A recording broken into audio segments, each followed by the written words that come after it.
Hello, Augies Worldwide. I'm Dave Kassler, amateur radio call sign KE0OG. I come before you today absolutely complete except for my teeth, which are in the process of being worked on.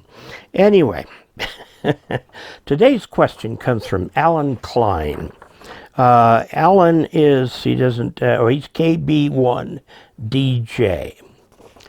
And he says, first, I've been licensed since the mid-70s, and then at that time, on-glass mounted mobile antennas by Larson were all the rage.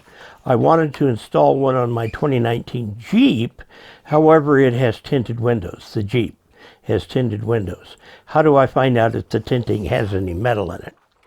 Before we jump into Alan's question, I'd like to pay a special thanks to Brian Stevens, who is a recent patron. And that means that through the website of patreon.com/KE0OG, he has set up a monthly membership in there that adds to the channel funds. If you would like to do that too, you can go to patreon.com/KE0OG. Now let's take a look at this question.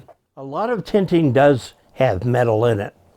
One method suggested by Google's version of AI, which is Bard, is to try maybe a small magnet and see if it's attracted to the stuff at all. Now, if the tinting is aluminum, that won't help, of course.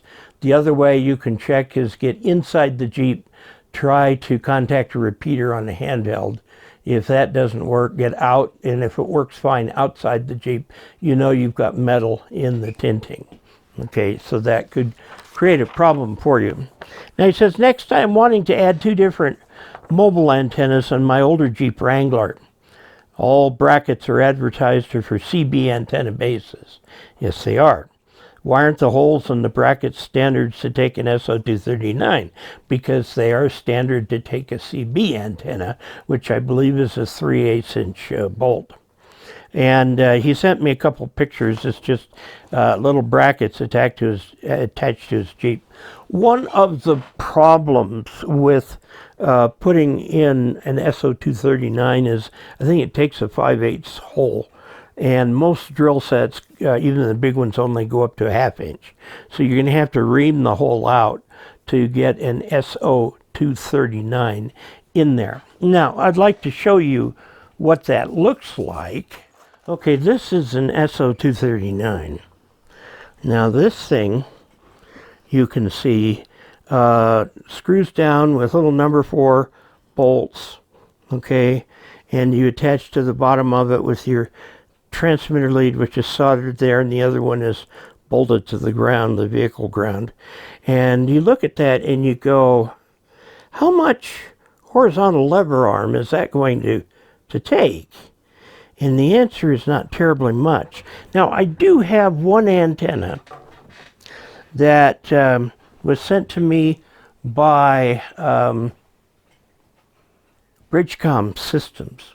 I don't know if they even carry it anymore. It's a tri-band antenna for 2 meters, 70 centimeters, and 1.25 meters.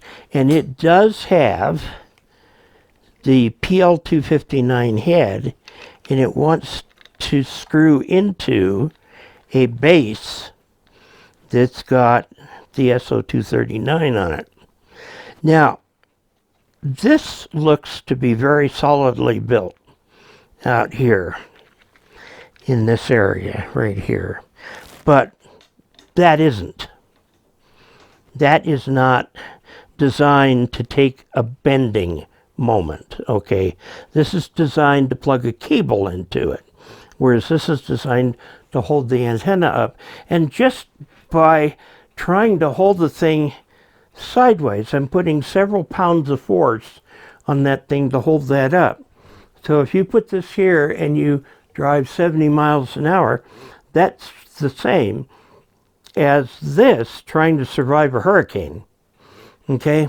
So the SO239 mount I'd be leery of unless it's really, really, really strongly built. This one is strongly built.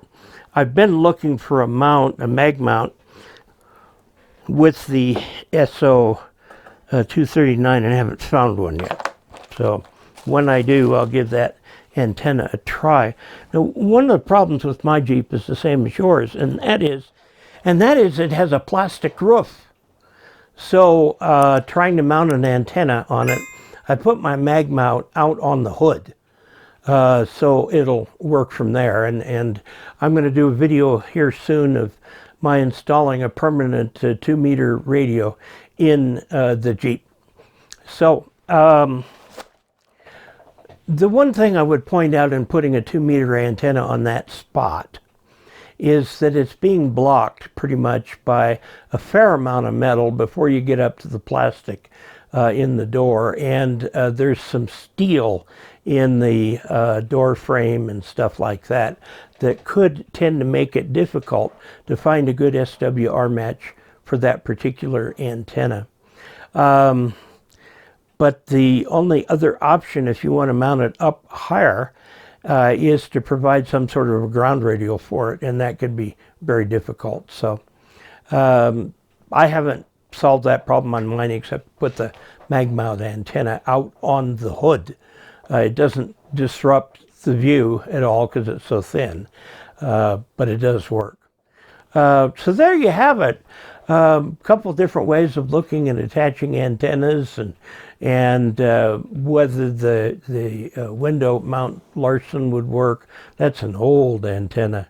It's not all that good because it's on the glass, and you have to get the signal through the glass to the antenna. So there you have it. Until we next meet, 73.